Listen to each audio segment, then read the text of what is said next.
Bonsoir à tous, mes bien-aimés dans le Seigneur.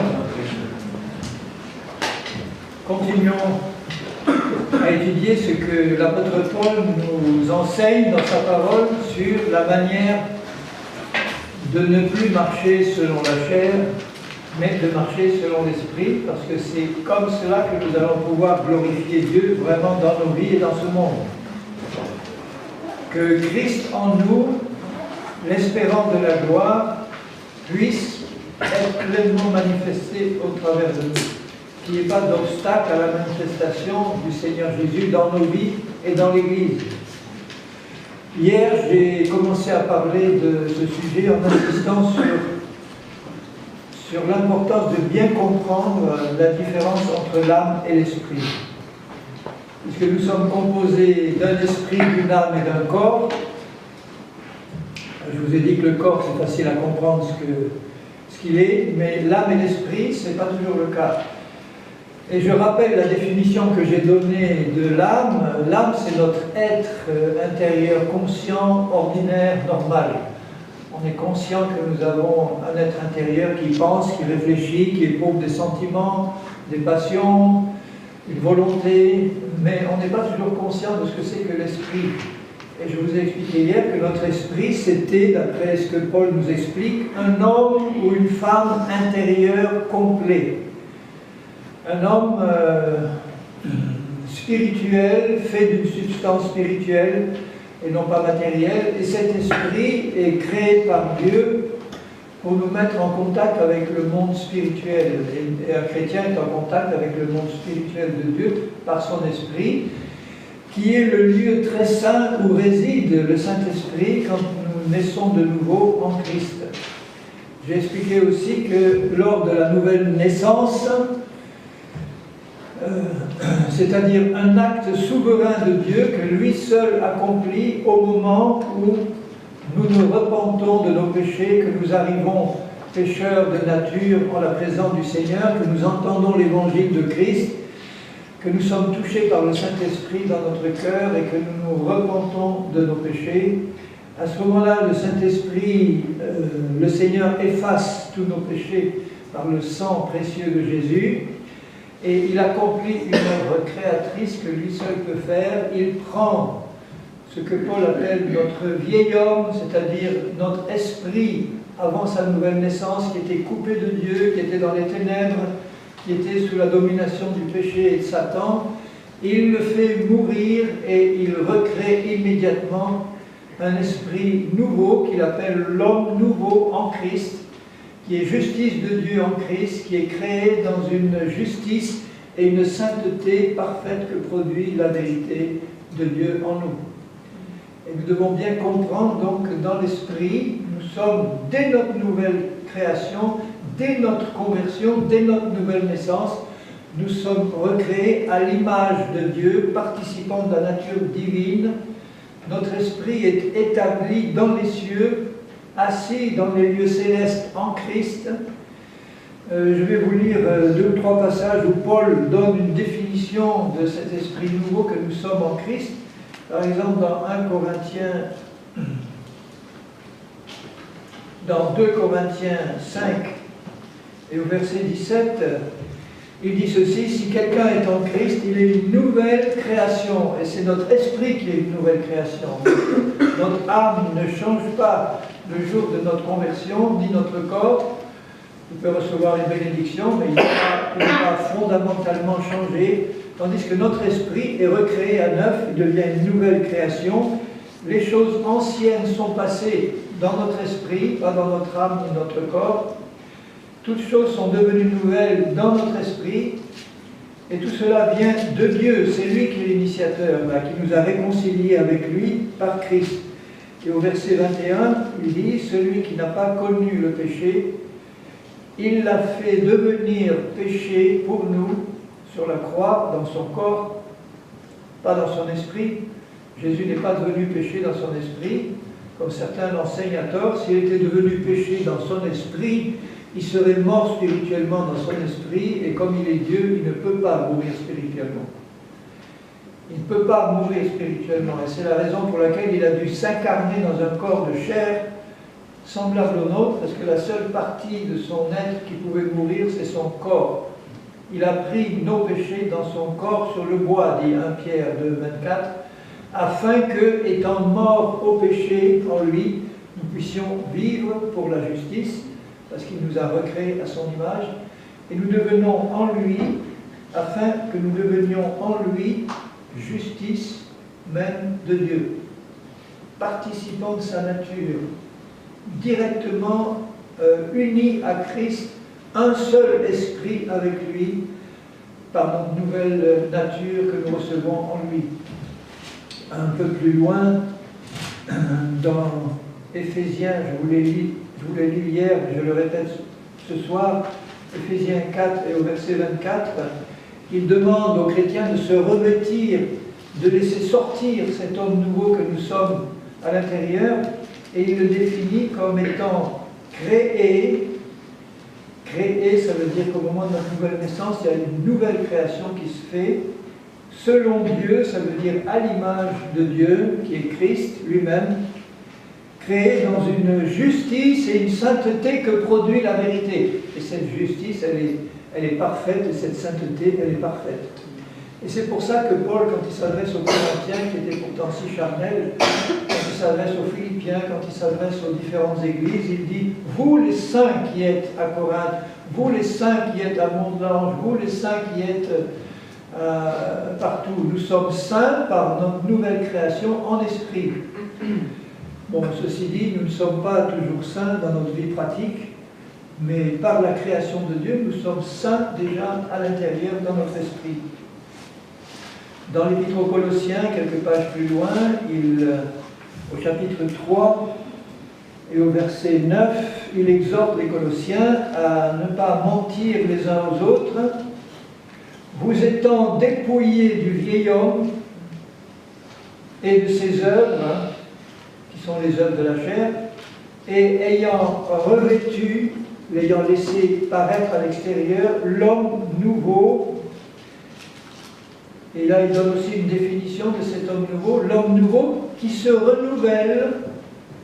Il a le pouvoir de se renouveler en permanence dans la connaissance de Christ, qui est son créateur, selon l'image de celui qui l'a créé. Notre homme intérieur se renouvelle en permanence à l'image de Christ. Dieu ne se renouvelle pas parce qu'il est, et il ne bouge pas, et nous sommes unis à lui, et en étant unis à lui, notre homme intérieur, notre être intérieur, se renouvelle en permanence à l'image de Jésus. Il ne vieillit pas, il ne s'affaiblit pas, il reste toujours à l'image de Christ et se renouvelle en permanence à son image. C'est beau de savoir que nous sommes à l'intérieur, une nouvelle création que par la grâce de Dieu, qui par la grâce de Dieu a reçu cette qualité de vie. Il dit par ailleurs que nous sommes participants de la nature divine. Il dit dans 1 Corinthiens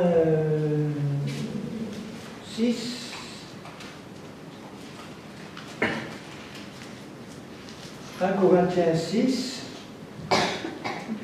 et au verset 17, celui qui s'attache au Seigneur est avec lui un seul esprit.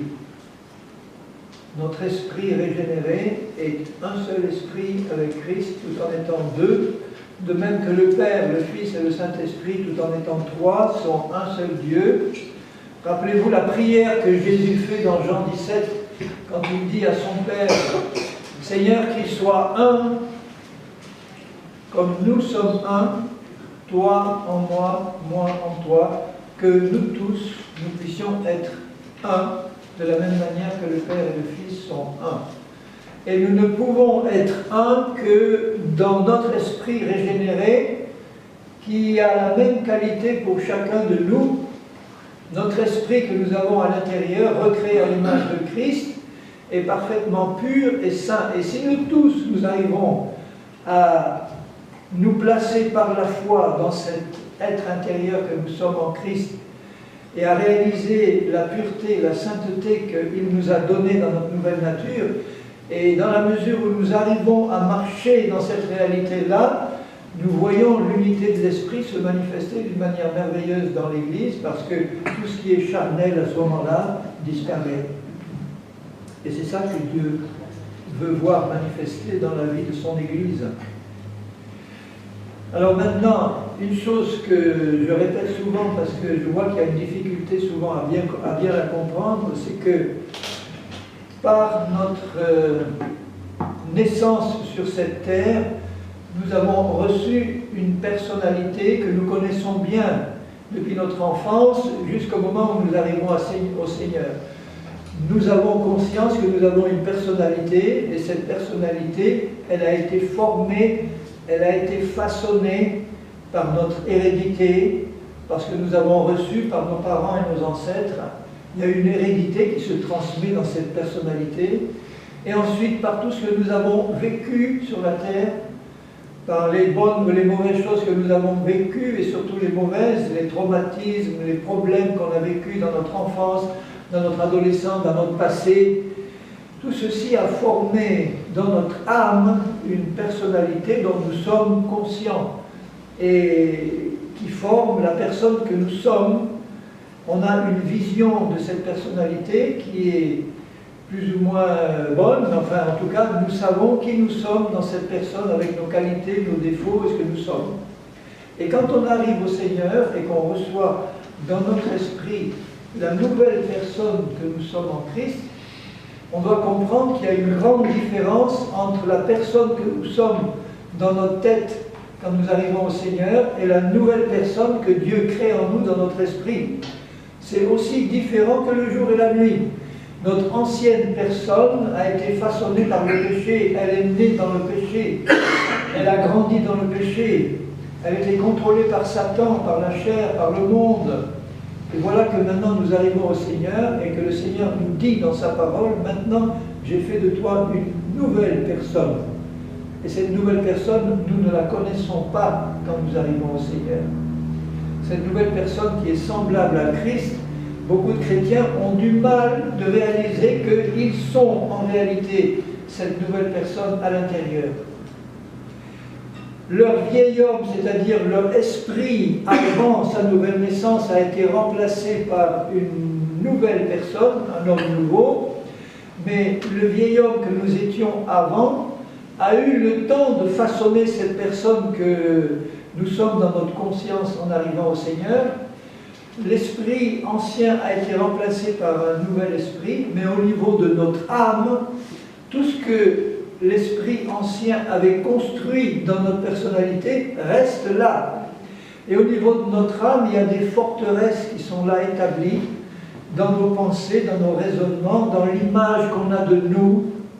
Et ces forteresses doivent être rasées pour que la vraie personne que nous sommes dedans puisse commencer à se manifester. Vous comprenez bien la difficulté qu'il y a pour beaucoup de chrétiens, parce que tout ça c'est par la foi. Nous connaissons ce que nous étions avant, ce que nous sommes en arrivant au Seigneur, mais on ne connaît pas ce que Jésus a fait de neuf dans nos vies. Et on ne peut le découvrir qu'en étudiant la parole de Dieu et en croyant ce qui est écrit là. En croyant que nous sommes vraiment une nouvelle création à l'intérieur, semblable à Jésus, que cette nouvelle création, elle existe déjà sur le plan spirituel, et qu'elle a besoin de se manifester pleinement. Et pour se manifester pleinement, il nous faut deux choses essentielles. Et pour bien comprendre ce qu'il nous faut, je vais revenir à cette parole que Jésus dit dans les évangiles. Si vous lisez dans Matthieu au chapitre 9, ce que Jésus dit à ses disciples, qui n'ont pas compris sur le moment ce que ça voulait dire, dans Matthieu 9, le Seigneur...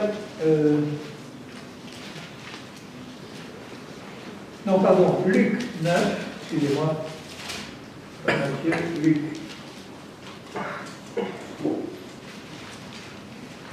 Dans Luc 9, les foules qui suivaient Jésus étaient forcément attirées par la puissance de son ministère, les guérisons, il multipliait les pains, les poissons, enfin, il nourrissait les foules. il guérissait tous les malades, et beaucoup de gens le suivaient, à cause des miracles qu'il accomplissait. Mais à un certain moment, quand il commence à leur dire des choses un peu fortes, comme quand il leur dit « il faut que vous mangiez ma chair et que vous buviez mon sang », là, ses disciples commencent à reculer parce qu'ils disent « non, là, c'est trop ce qu'ils nous demandent », ils ne comprenaient pas la signification spirituelle. Et dans Luc 9, et au verset 23, il dit à tous ceux qui le suivaient, si quelqu'un veut venir après moi, si quelqu'un veut me suivre, être mon disciple, pas seulement quelqu'un qui me suit pour avoir des miracles et des guérisons, mais quelqu'un qui me suit pour être mon disciple. Si quelqu'un veut vraiment me suivre, qu'il renonce à lui-même, qu'il se charge chaque jour de sa croix et qu'il me suive. Car celui qui voudra sauver sa vie la perdra, et celui qui la perdra à cause de moi la sauvera. Alors mettez-vous à la place des Juifs ici qui devaient se gratter la tête en disant mais qu'est-ce qu'il veut vraiment dire par là? Celui qui veut sauver sa vie la perdra, celui qui la perdra à cause de moi la retrouvera. Celui qui veut me suivre, si quelqu'un veut venir après moi, qu'il renonce à lui-même. Qu'il renonce à lui-même. Mais il en parle, comme il dirait par ailleurs, qu'il renonce au péché. Comme Paul et les apôtres disent, renoncez à la chair, renoncez au péché, renoncez à votre vieille manière de vivre passée. Et il dit la même chose pour nous-mêmes, il dit, renonce à toi-même. Il veut faire comprendre que cette personne-là qui arrive à Jésus, elle est complètement pourrie par le péché, même si elle est bien éduquée, même si elle a une belle apparence, à l'intérieur, cette personne elle est née dans le péché, elle a été façonnée dans le péché, elle a besoin d'être entièrement sauvée, régénérée. On ne peut pas mettre un bout de tissu neuf sur un vieil habit. Il faut que tout soit mis dans la mort et recréé à neuf. Ça commence par l'esprit et ça continue par le reste de l'âme et du corps. Mais il dit bien, renonce à toi-même parce que ce toi-même, il n'est plus bon à rien. Tu étais tellement attaché à toi-même. Et c'est vrai que humainement, la personne que nous aimons le plus dans ce monde, au départ, avant de connaître le Seigneur, c'est sans doute nous-mêmes. Hein, vous êtes d'accord avec ça? Aime ton prochain comme tu t'aimes toi-même. Donc nous nous aimons beaucoup et il nous demande maintenant que tu renonces à cette personne que tu es là et tu te charges chaque jour de ta croix. La croix, il ne savait pas vraiment ce que ça... Bon, il savait que la croix, les Romains, l'occupant romain utilisait la croix pour crucifier les opposants. Ils avaient eu du mal à penser que Jésus allait pouvoir être mis à mort et ressuscité, ils ne croyaient pas. Et là, il dit, charge-toi de ta croix. Et beaucoup de chrétiens ont une mauvaise image, une idée fausse de ce que ça peut représenter leur croix. Ma croix, c'est pas mon épouse difficile, ou mon mari pénible, ou mon voisin, ou mes frères et sœurs qui m'en font voir. C'est pas ça ma croix, c'est pas les fardeaux que j'ai à supporter dans cette vie. La croix est un instrument de mise à mort. Quand il dit « charge-toi de ta croix », ça veut dire « accepte que ce moi auquel tu es tellement attaché, cette personne-là à laquelle je te demande de renoncer, pour vraiment y renoncer, il faut que tu acceptes de mourir. » Ah, mais comment mourir? Tu veux dire, Seigneur, qu'il faut que, comme Nicodème qui disait, tu dois naître de nouveau, lui dit Jésus. Mais comment faire pour naître de nouveau? Est-ce que je dois revenir dans le sein de ma mère et ressortir? Comment, Seigneur? Si je veux vraiment renoncer à la personne que j'étais jusqu'ici en arrivant au Seigneur, la meilleure façon d'y renoncer complètement, c'est qu'elle meure. Alors là, oui. Imaginez une réunion d'évangélisation, en fait c'est ça qu'on devrait faire dans les réunions d'évangélisation. On annonce le péché, on dit que nous sommes tous pécheurs de naissance, que Christ est mort pour nos péchés, et qu'il a besoin de faire en nous une nouvelle création, parce que l'ancienne est complètement pourrie, Et donc on appelle les futurs convertis à la mort. On leur dit approchez-vous, approchez-vous, on vous appelle à mourir. Comment mourir? Vous voulez dire quoi? On vous appelle à mourir. Approchez-vous, mettez-vous devant, et nous allons prier pour vous, et Dieu va vous tuer. Mais on vous promet qu'immédiatement après, il vous ressuscite. Je ne sais pas s'il y aurait beaucoup de candidats qui viendraient là. Ils ne seraient pas sûrs que ça marche. Imaginez, je pose ma main sur toi, tu meurs.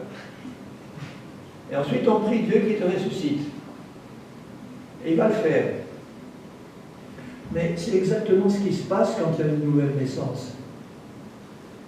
Quand on appelle quelqu'un pour qu'il se repente là et devant, y compris pour que Dieu rentre dans leur cœur et leur vie, en fait ce qui se passe au niveau de leur esprit, même s'ils ne le savent pas là, c'est que leur esprit passe à ce moment-là, quand il y a une vraie repentance et qu'ils se tournent vers Jésus pour le recevoir, Dieu fait mourir leur esprit et il le recrée immédiatement en nouveauté de vie à son image. Seulement ça se passe dans l'invisible, ça se passe dans l'esprit, ça ne se passe pas dans l'âme et dans le corps là. Mais il faudrait expliquer à ceux qui viennent que c'est exactement ça qui se passe dans leur esprit. Ils sont en train de passer par une mort et par une résurrection de leur vieil homme qui devient un homme nouveau à l'intérieur. Et quand l'apôtre Paul, qui a reçu cette révélation, dit dans l'épître aux Romains, en Romains 6, il parle à ses chers Romains et il leur dit, parce que le problème était le même pour les Romains, les Corinthiens, les Éphésiens, c'était des hommes comme vous et moi, ils avaient les mêmes problèmes que nous, ils avaient les mêmes difficultés dans leur vie passée, ils arrivaient au Seigneur, ils avaient besoin de passer par une nouvelle naissance, et ils avaient besoin d'apprendre à marcher par l'Esprit. Et Paul leur dit au chapitre 6 de Romains, il leur dit, que dirons-nous donc? Demeurerions-nous dans le péché afin que la grâce abonde? Il venait de leur dire, là où le péché a abondé, la grâce a surabondé. Alors ce n'est pas une manière de dire, bon, puisque la grâce surabonde, alors restons dans le péché, comme ça on est sous la grâce. Non, c'est pas ça. Nous, il leur dit, nous qui sommes morts au péché, comment vivrions-nous encore dans le péché? Il leur dit, vous devez savoir que quand vous êtes venus à Christ et qu'il a fait de vous, dans l'esprit, une nouvelle personne, vous devez savoir que vous êtes morts en Christ à ce moment-là. Quand Christ est mort, nous sommes tous morts avec lui. Donc vous voyez ce qui s'est passé à la croix il y a 2000 ans. Christ ne s'est pas contenté, entre guillemets, de prendre dans son corps nos péchés, nos iniquités, et la conséquence de tous ces péchés depuis Adam et Ève, c'est-à-dire nos maladies, nos infirmités, la malédiction, la condamnation, tout ça, il l'a pris dans son corps pour nous en délivrer. Mais pas seulement ça, il nous a pris, nous pécheurs, avec lui, dans son corps. Le corps de Jésus est vraiment une merveille. Dans son corps, il a pris tous les pécheurs du monde entier, il a pris nos péchés, nos iniquités, nos maladies, nos infirmités, et il les a entraînés dans sa mort. Et quand il a dit « Je remets mon esprit entre tes mains », son esprit pur est sorti, il est retourné auprès du Père, et sur la croix, pendant qu'il était là en train de souffrir, il s'est passé quelque chose que seul lui-même un jour pourra nous expliquer à quel point il a pu souffrir de ce qui s'est passé à ce moment-là. Lui qui avait reçu dans le sein de Marie un corps pur, qui avait été façonné par le Saint-Esprit, dans lequel il n'y avait pas l'héritage de péché d'Adam. Et dans ce corps pur qu'il a reçu, et dans lequel il a vécu toute sa vie en pureté et en sainteté, voilà que sur le bois de la croix, au moment de ces 3 heures sombres-là, tout à coup, par sa décision, lui, de le faire entrer en lui, il ouvre son corps au péché du monde, et voilà le péché du monde qui entre dans son corps. Il a pris dans son corps nos péchés, nos iniquités, avec leurs conséquences. Et vous pouvez imaginer, essayer d'imaginer ce que peut représenter pour le Dieu saint, pur, qui ne peut même pas voir le péché, qui est saint et pur, de recevoir dans son corps qui avait été là jusque-là pur, le péché du monde, qui n'a pas contaminé son âme et son esprit, mais jamais Dieu n'avait été aussi près du péché que dans le même corps, il y ait son esprit là qui est dans son corps, encore vivant, et en même temps dans son corps, le péché du monde qui rentre et qu'il est en train d'entraîner dans sa mort. Pour les Juifs, la mort était une impureté. Ils ne pouvaient même pas toucher un mort sans être impur. Et voilà que le Dieu créateur, le Dieu de l'univers, accepte par amour pour nous, de prendre dans son corps l'impureté qui était la nôtre, le péché qui était la mort même, et qu'il entraîne tout cela dans sa mort pour nous en délivrer. Quel amour, quelle grâce, quel sacrifice ça a été pour lui. C'est ça que ça représentait à Gethsémane. Il savait que ce moment affreux allait venir pour lui, et qu'il allait entraîner dans son corps saint le péché du monde.